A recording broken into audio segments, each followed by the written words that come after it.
Okay, तो डंकी और सलार दोनों ही थिएटर्स में आ चुकी है और मैंने अब दोनों ही देख लिया। तो एक एक करके दोनों के बारे में बात करते हैं और शुरुआत करते हैं डंकी से।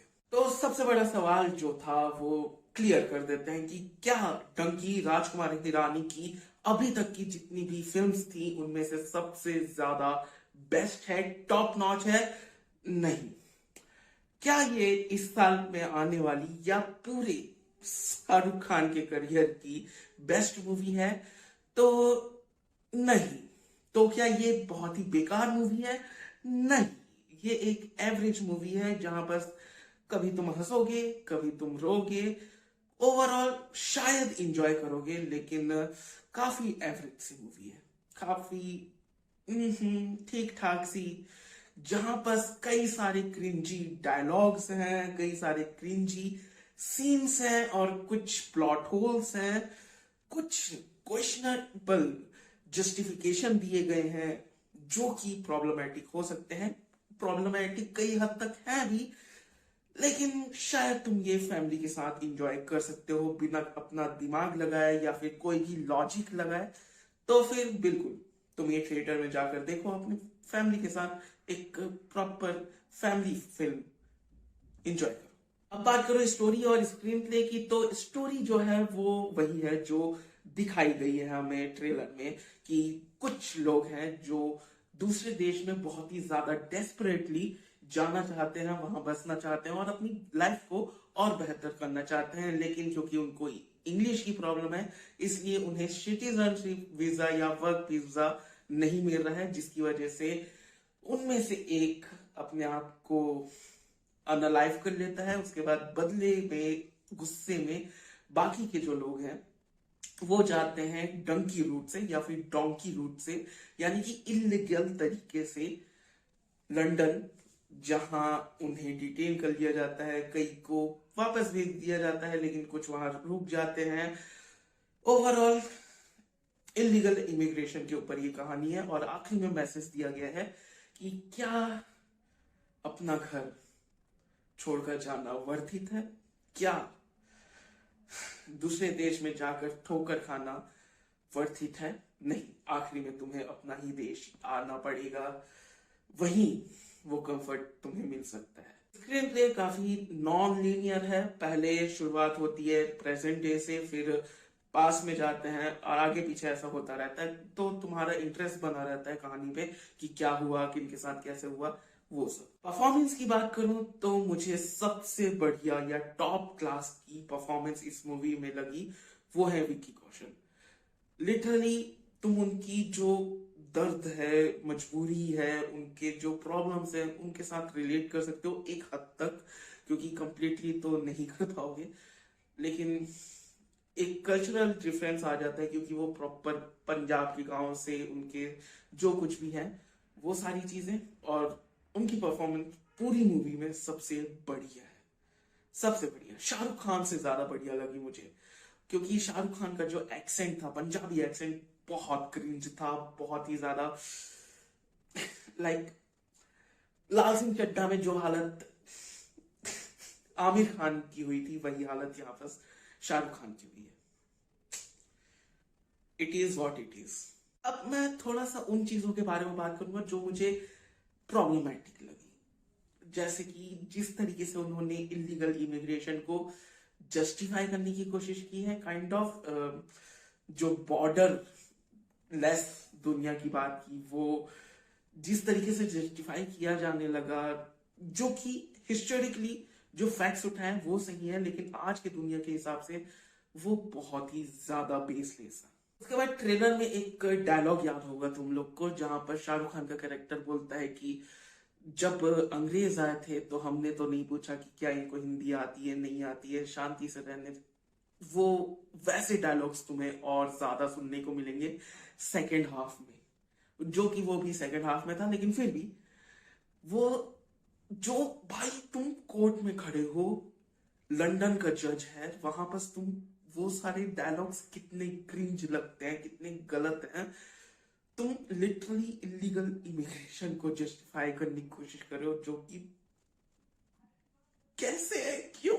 लेकिन जैसा कि मैंने शुरुआत में कहा कि अगर तुम अपना दिमाग बंद कर सकते हो, लॉजिक ना लगाओ, तो ये ठीक ठाक सी लाफ्टर देने वाली, थोड़ी सी इमोशनल करने वाली मूवी, एक प्रॉपर फैमिली एंटरटेनर मूवी है। तो शायद तुम एंजॉय कर सको अपने फैमिली के साथ। और अब बात करते हैं सलार की, प्रशांत नील की केजीएफ चैप्टर 2 के बाद अगली मूवी, डायरेक्ट अगली मूवी प्रभास के साथ, जिनका करियर कुछ खास चल नहीं रहा है। पिछले 4 मूवी बिल्कुल वाहियात रहे हैं। उनमें से एक तो मतलब आउटराइट ऑफेंसिव था, आदि पुरुष, लेकिन फिर भी उनके करियर में उन्हें काम मिल रहा है। और प्रशांत नील के कारण, और जो आखिरी ट्रेलर आया था कुछ ही दिन पहले, उसके कारण थोड़ी सी मेरी एक्सपेक्टेशंस थी।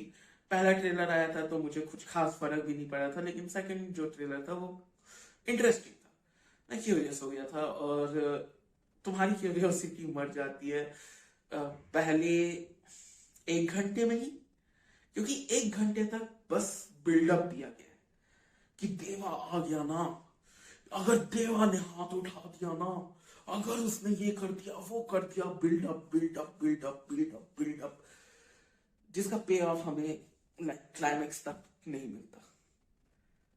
प्रभास का लिटरली डायलॉग है ही नहीं, मतलब एक पेपर में लिख दूं उस जितना उसके डायलॉग से। कैरेक्टर डेवलपमेंट देवा का, यानी कि प्रभास के कैरेक्टर का, कुछ नहीं है, कुछ भी नहीं है। उसके बचपन में जो हुआ था और अब जो हुआ है, जिससे कि सबकी फटती है, उसके बीच में कुछ और हुआ था जिसके बारे में हमें बिल्कुल नहीं बताया गया है। उसका जो वायलेंट पास था, जब वो खानसार से निकल जाता है उसके बाद का, हमें कुछ नहीं बताया गया। बस हाइप अप कर रहे हैं, बिल्डअप कर रहे हैं कि अगर हो गया ना, जानता भी है वो कौन। भाई बोल के नहीं, दिखा के करते हैं, जैसा कि रॉकी भाई को देखे थे हम।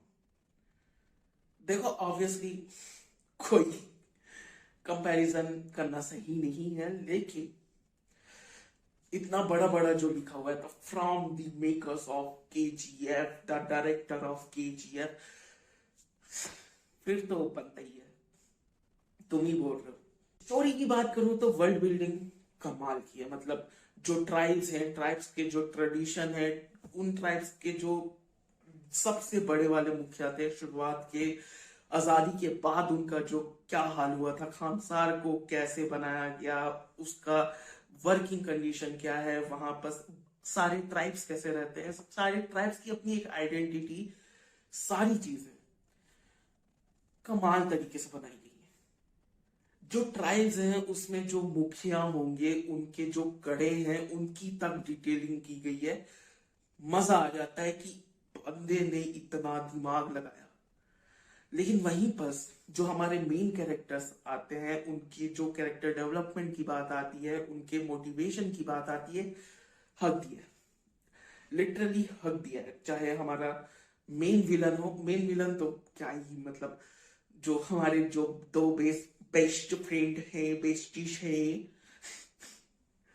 उनके रिलेशनशिप की बात करें, बस बातों बातों में निकाल दिया गया, ऐसा दिखाया नहीं गया। याद है एक बार क्या हुआ था? तुम ऐसे रिलेशनशिप बिल्ड नहीं करते हो स्क्रीन पे। याद है एक बार हमने, नहीं, अरे वो यार कैसे दिखाओ ना हमको, वो इमोशनल कनेक्शन बनाओ। परफॉर्मेंस की बात करूं तो किसी ने परफॉर्म नहीं किया, लिटरली किसी ने परफॉर्म नहीं किया। लाइक प्रभास तो बस चलते जाता है, एक्शन सीक्वेंस हो रहा है उसमें भी कट गया, 2 हिस्सों में बढ़ गया वो, बस ऐसे हाथ घुमाया और सामने वाला 2 हिस्सों में कट गया। पृथ्वीराज ठीक ही थे, बाकी तो हर कोई चिल्ला रहा है। मतलब नॉर्मल टोन में तो कोई बात करना जानता ही नहीं है। अगर नॉर्मल टोन में बात कर लिया किसी ने तो पता नहीं उनको श्राप दे दिया जाएगा कि वहीं पर उसके ऊपर बिजली गिर जाएगी और वो मर जाएगा। भाई कोई नॉर्मल तरीके से बात कर सकता है क्या इस दुनिया में? खानसार में मतलब हर ट्राइब के लोग, बच्चे से लेकर, भाई बच्चों में क्या है, वो क्यों इतने गुस्से में है? मतलब अच्छे, ऐसे नहीं गरीब वाले बच्चे, उनके ऊपर गुस्सा हो तो चलता है, अच्छे खासे बच्चे क्या दिक्कत है? कुछ भी हो रहा है। उसके बाद आते हैं एक्शन सीक्वेंसेस पे, क्योंकि भाई साहब ए रेटिंग मिली हुई है वॉयलेंस के लिए। वॉयलेंस के लिए ए रेटिंग मिली है, झांड बराबर का कोई वॉयलेंस नहीं है। वो एक्शन सीक्वेंसेस जिस तरीके से शूट किए गए और एडिटिंग, मैं बता रहा हूं, जिस तरीके से भी प्रशांत नील उन एक्शन सीक्वेंसेस को प्रेजेंट कर रहे हैं, मत करो। यही चीज मैं केजीएफ चैप्टर 2 में भी बोल चुका हूं कि भाई साहब वो जो कट करके ब्लैक स्क्रीन तुरंत ला देते हो, फिर कट करके ब्लैक स्क्रीन ला देते हो, वो सब रील्स टिकटॉक में अच्छा लगता है। वो जो एएमवी बनते हैं ना यूट्यूब के ऊपर पीछे म्यूजिक लगा के, उनमें अच्छा लगता है, मूवी में नहीं। यही प्रॉब्लम मुझे वो कार चेजिंग सीन में के जीएफ चैप्टर 2 में थी, वही प्रॉब्लम यहां भी है। या तो रैपिड कट्स हैं एक्शन सीक्वेंसेस में, या फिर वही cut black screen, cut black screen, कुछ भी ठीक से नहीं दिखता है। एक दो सीन्स को जहां पर ट्रेलर में भी तुमने देखा होगा कि प्रभास ऐसे कुल्हाड़ी से उसका पूरा पैर काट के अलग कर देता है, वैसे ही दो तीन सीन और हैं जहां बस हाथ काट रहा है, गला काट रहा है, लेकिन उसमें दो तीन सीन्स के अलावा कुछ नहीं है, कुछ भी नहीं है। सस्पेंस की बात करूं तो हाँ, जो कि ट्रेलर में ही बता दिया गया था कि जो पृथ्वीराज का कैरेक्टर वनराज और जो देवा है उनके बीच में दुश्मनी हो जाएगी। वो दुश्मनी किस वजह से होगी वो थोड़ा मिस्ट्री बना के रखा गया। वो हम गेस भी नहीं कर पाते कि क्या हो सकता है, तो ये एक अच्छी बात है। बाकी विजुअल्स और ये एक काइंड ऑफ मिस्ट्री के अलावा मुझे खास तो कुछ पसंद नहीं है। श्रुति हसन एक दिन का काम था उसका, लिटरली एक दिन का काम था, शूट किया, भगा दिया। भाई देखते हैं भाई अगला मूवी क्या कर सकते हैं, कसम से बंद कर दो अगर ऐसी मूवी बनानी है तो। नहीं हो पाएगा यार, मुझसे नहीं हो पाएगा। ये थे मेरे ओपिनियंस। तुम अपने ओपिनियंस नीचे कमेंट सेक्शन में लिख सकते हो, और इसी के साथ मिलते हैं अगले वीडियो में। तब तक के लिए सब्सक्राइब करो, क्योंकि सब्सक्राइब करना बहुत जरूरी है।